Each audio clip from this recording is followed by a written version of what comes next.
Assalamualaikum warahmatullahi wabarakatuh. Selamat sejahtera pagi kita semua. Selamat datang dalam presentasi saya pada sesi kali ini. Di sini saya akan menjelaskan mengenai analisis manajemen sumber daya manusia. Di sini saya akan menganalisis PT Permodalan Nasional Madani Persero atau yang biasa disebut dengan PT PNM Persero. Nah, sebelumnya perkenalkan saya Isnam Afifah dari jurusan Administrasi Perkantoran kelas A20 GK. Nah, dengan dosen pengampu Bapak Muhammad Hanafi SAP MSI.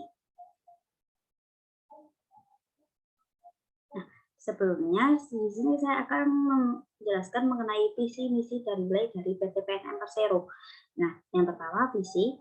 Nah, visinya itu menjadi lembaga pembiayaan terkemuka dalam meningkatkan nilai tambah secara berkelanjutan bagi usaha mikro, kecil, menengah, dan koperasi, atau bisa disebut dengan UMKMK, yang berlandaskan prinsip-prinsip Good Corporate Governance atau GCG atau tata kelola perusahaan yang baik. Nah, sedangkan misinya itu yang pertama, menjalankan berbagai upaya yang terkait dengan operasional perusahaan untuk meningkatkan kelayakan usaha dan kemampuan wirausaha bagi para pelaku UMKMK. Nah, yang kedua, membantu pelaku UMKMK untuk mendapatkan dan kemudian meningkatkan akses pembiayaan UMKMK kepada lembaga keuangan baik bank maupun non-bank yang pada akhirnya akan meningkatkan kontribusi mereka dalam perluasan lapangan kerja dan peningkatan kesejahteraan masyarakat. Nah, yang ketiga, yaitu meningkatkan kreativitas dan produktivitas karyawan untuk mencapai kinerja terbaik dalam usaha pengembangan sektor UMKMK. Nah, sedangkan nilai dari PT PNM Persero yaitu budaya PNM itu dibentuk dari nilai dan norma yang berlandaskan falsafah ilmu padi. Nah, di mana melambangkan bahwa insan PNM itu semakin berisi, semakin tinggi pengetahuan, kemampuan, kompetensi, dan kualitas akan semakin rendah hati. Nah, padi itu kan merupakan salah satu jenis flora yang akrab bagi masyarakat Indonesia dan juga merupakan simbol kemakmuran dan kesejahteraan. Nah, penjabaran falsafah ilmu padi dalam makna perkata yaitu I-nya itu integritas, L-nya loyalitas, M-nya mandiri, U-nya unggul, P-nya profesional, A-nya amanah, D-nya disiplin, dan I-nya itu ikhlas. Nah, di sini saya akan menganalisis mengenai tujuh aspek. Yang pertama, mengenai organizational dan HR development strategy. Yang kedua, mengenai workload analysis and employee need analysis. Yang ketiga, employee recruitment. Yang keempat, strategies to maintain and increase relationship engagement. Yang kelima, human capital management and career management. Yang keenam, mengenai employee selection. Dan yang ketujuh, mengenai HR training. Nah, yang pertama, mengenai organizational and HR development strategy. Oke. Nah, mengenai organizational and HR strategy itu dari PT PNM Persero kan bergerak di bidang pembiayaan UMKM dengan jutaan nasabah yang tersebar di pelosok negeri. Nah, perusahaan itu menyadari bahwa sumber daya manusia atau SDM itu merupakan pilar penting dalam mencapai tujuan dan kinerja optimal yang berkesinambungan. Nah, untuk itu perusahaan itu terus berupaya untuk meningkatkan fungsi pengelolaan SDM melalui pengembangan struktur organisasi yang baik, andal, terpadu, demi memastikan tercapainya pemenuhan dan pengembangan kapasitas bagi seluruh SDM. Nah, upaya ini kan diturunkan dalam bentuk kebijakan pengembangan sumber daya manusia yang dirumuskan secara komprehensif dan dibagi secara berkala oleh Divisi Sumber Daya Manusia atau SDM. Nah, dengan uraian sebagai berikut. Nah, yang pertama itu menyusun struktur organisasi divisi SDM secara fungsional sesuai dengan prinsip struktur follow function yang memiliki 10 bagian.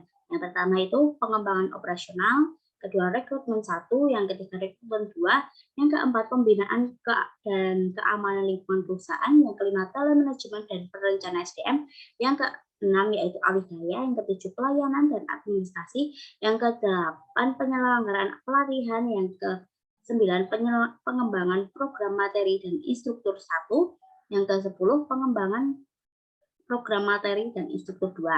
Nah, yang kedua yaitu mengoptimalkan peran dalam pengembangan kompetensi SDM dan internalisasi nilai-nilai budaya serta pedoman perilaku bagi karyawan. Nah, yang ketiga, menyempurnakan program Human Resource Integrated System Dan yang keempat yaitu mengoptimalkan penggunaan fitur-fitur teknologi dalam rangka peningkatan layanan fungsi SDM. Nah, yang kedua yaitu analisis yang kedua mengenai workload analysis dan employee need analysis. Nah, dalam workload analysis dan employee need analysis itu ada dua bagian yang saya akan analisis. Yang pertama mengenai analisis beban kerja per segmen usaha, yang kedua mengenai analisis kebutuhan karyawan. Nah, pada analisis beban kerja per segmen usaha, itu kan perusahaan mengelola kegiatan usahanya dan mengidentifikasi segmen yang dilaporkan berdasarkan jenis pembiayaan yang dihasilkan. Nah, jenis pembiayaan itu memiliki karakteristik serupa yang diagregasikan dan dievaluasi secara berkala oleh manajemen perusahaan. Nah, laba atau rugi dari masing-masing segmen itu digunakan untuk menilai kinerja dari para masing-masing karyawan yang digunakan untuk menilai segmen usaha dari PNM. Nah, segmen usaha dari PNM itu yang pertama ada pembiayaan, manajer, investasi, modal ventura, dan pembiayaan syariah.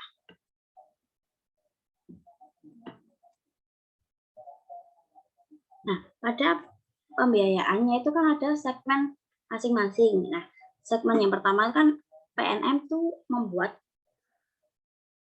yang namanya program PNM Pembina Ekonomi Keluarga Sejahtera atau PNM Mekar.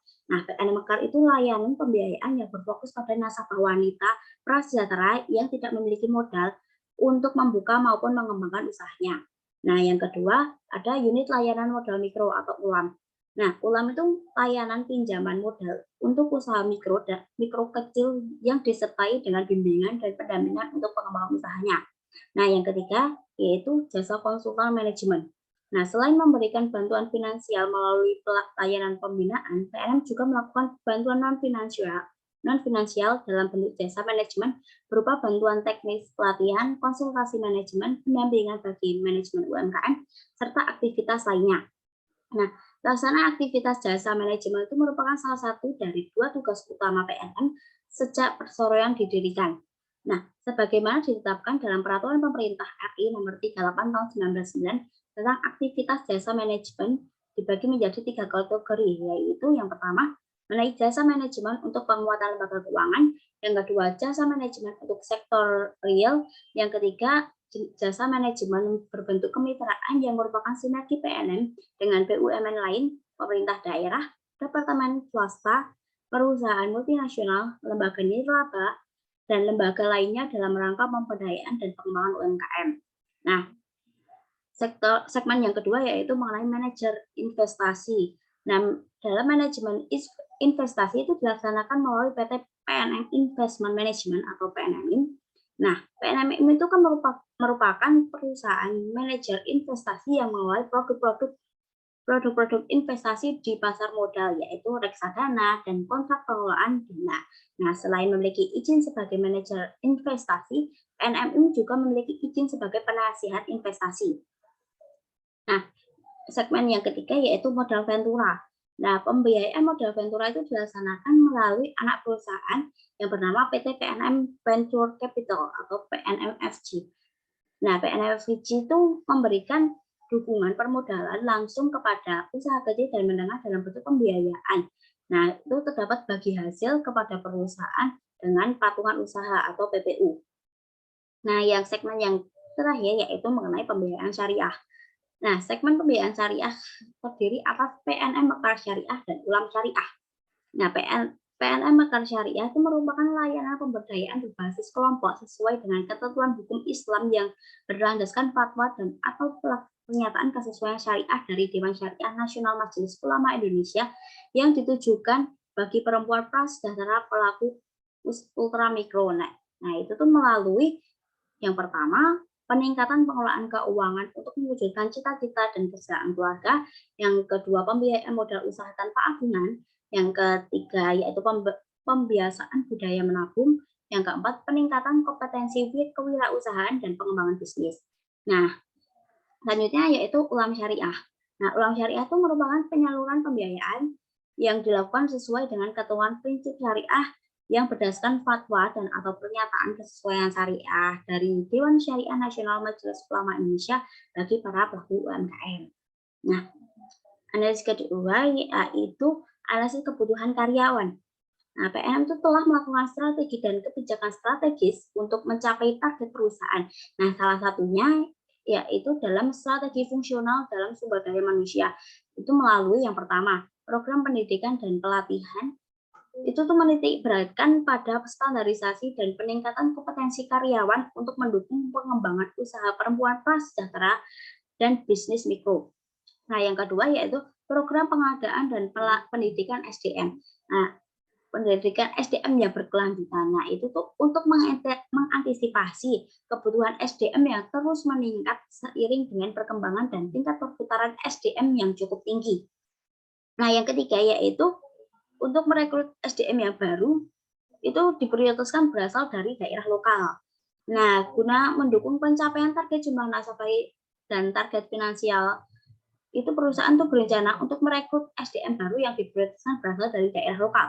Nah, yang keempat yaitu untuk meningkatkan kompetensi direksi dan dewan komisaris melalui berbagai kegiatan pelatihan atau program peningkatan kompetensi, maka perusahaan itu mencanangkan biaya untuk melakukan pendidikan atau pelatihan direksi dan dewan komisaris sebesar 250 juta. Nah, yang kelima yaitu ada implementasi sistem performance based compensation and benefit.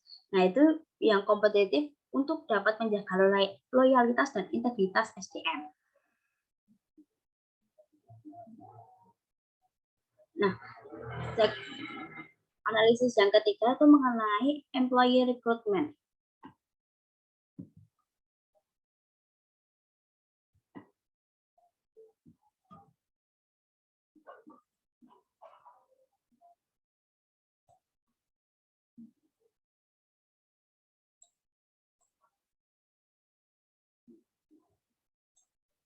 Nah, dalam employee recruitment itu perusahaan menyadari kan pentingnya profesional muda yang kompeten dan andal dalam menjawab tantangan usaha dengan karakteristik bisnis yang dimiliki oleh PNM.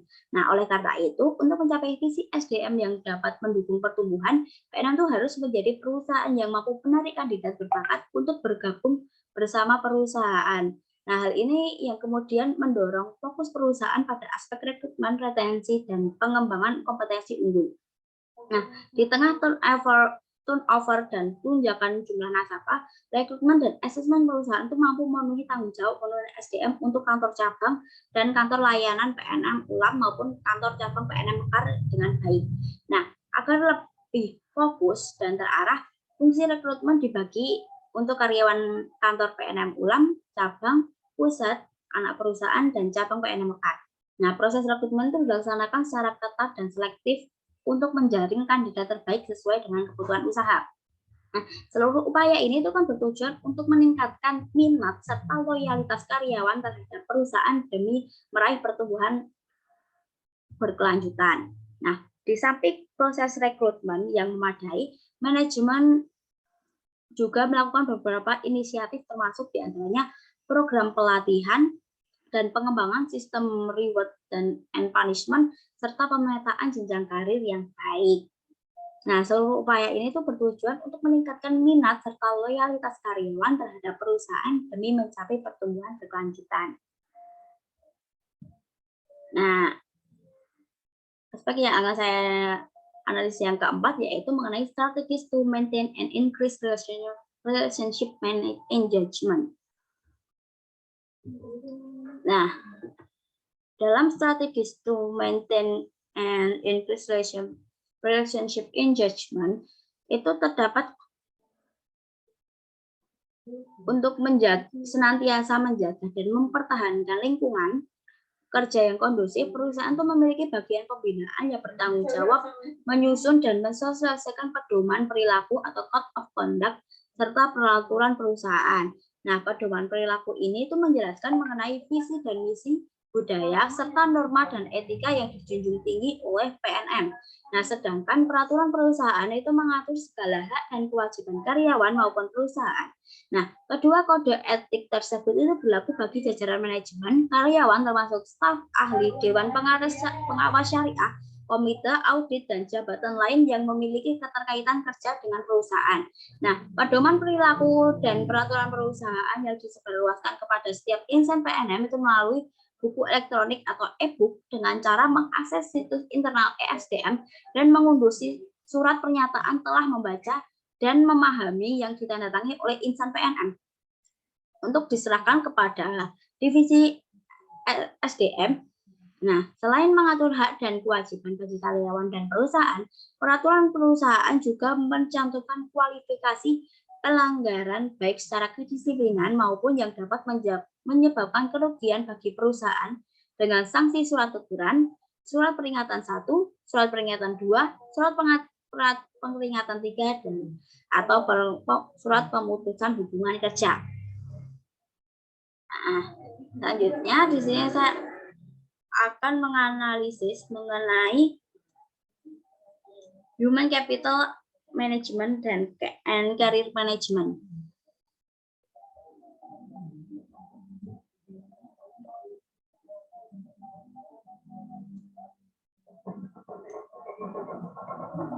Nah, ketersediaan peluang itu merupakan hak yang dimiliki oleh setiap semua orang yang bekerja di PNM. Nah, prinsip ini itu perlu dipahami oleh seluruh level organisasi di perusahaan agar bisnis dapat tumbuh dan berkembang dengan baik. Nah, kesetaraan di tempat kerja itu diwujudkan dengan keberagaman dan inklusi oleh semua orang. Nah, masing-masing individu itu harus dapat menghormati dan menghargai ragam perbedaan termasuk suku, gender, usia, asal bangsa, disabilitas, pendidikan, dan agama. Nah, di PNM itu terdapat praktik kesetaraan sangat diperlukan untuk mewujudkan keadilan di tempat kerja. Nah, untuk mencapai tujuan itu, maka PNM itu senantiasa memastikan setiap insan PNM memiliki peluang yang sama dalam memperoleh akses pelatihan dan pengembangan kompetensi, penyampaian aspirasi, hingga kesempatan promosi karir sesuai kompetensi dan kinerja yang dicapai. Nah, analisis selanjutnya yaitu mengenai employee selection.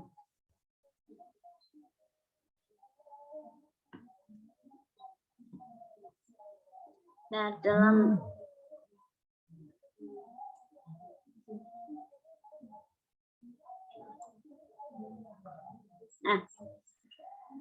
employee selection itu berdasarkan visi PT Permodalan Nasional Madianiat Persero itu menjadi lembaga pembiayaan terkemuka dalam meningkatkan nilai tambah secara berkelanjutan bagi setiap usaha mikro, kecil, menengah, dan koperasi yang berlandaskan prinsip-prinsip good corporate governance atau tata kelola perusahaan yang baik, sehingga diperlukan sumber daya manusia yang terampil dan profesional untuk mewujudkannya. Nah, di samping itu, untuk menghadapi persaingan bisnis yang semakin ketat dengan kemajuan teknologi yang berkembang pesat, perusahaan itu membutuhkan sumber daya manusia yang semakin andal pula. Nah, oleh karena itu, rekrutmen dan asesmen perusahaan itu menyiapkan sejumlah strategi untuk memenuhi kebutuhan kandidat unggul dalam rangka mendukung pertumbuhan bisnis.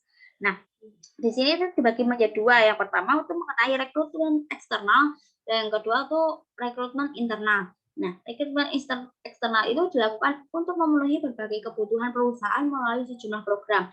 Yang pertama, perekrutan reguler. Nah, perusahaan juga secara terus-menerus melakukan rekrutmen baik fresh graduate maupun experience hire. Nah, yang kedua yaitu perekrutan bersama BUMN. Nah, program yang diluncurkan oleh Forum Human Capital Indonesia (FHCI) dan Kementerian BUMN untuk menyediakan kesempatan yang setara bagi pencari kerja di seluruh Indonesia, termasuk orang-orang yang disabilitas dan penduduk asli kawasan timur Indonesia. Nah, yang kedua itu kan rekrutmen internal.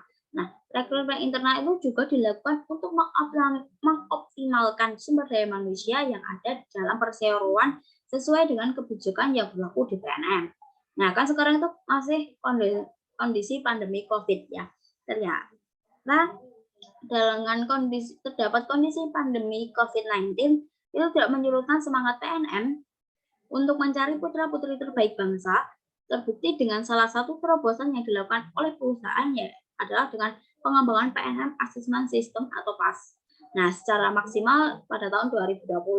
Nah, dengan demikian perusahaan itu tetap dapat menjaring kandidat dengan proses seleksi yang tetap ketat melalui mode daring atau online tanpa dibatasi oleh jarak dan waktu. Nah, adapun posisi karyawan yang direkrut di kantor PNM, kantor pusat PNM itu terdiri dari non-staff, staff, officer, hingga senior officer. Nah, pemenuhan kebutuhan karyawan di PNM itu juga dilakukan di kantor-kantor cabang, baik Ulam maupun Mekar, dengan posisi paling banyak direkrut adalah account officer mikro untuk Ulam dan account officer untuk Mekar. Nah, analisis selanjutnya yaitu mengenai HR training.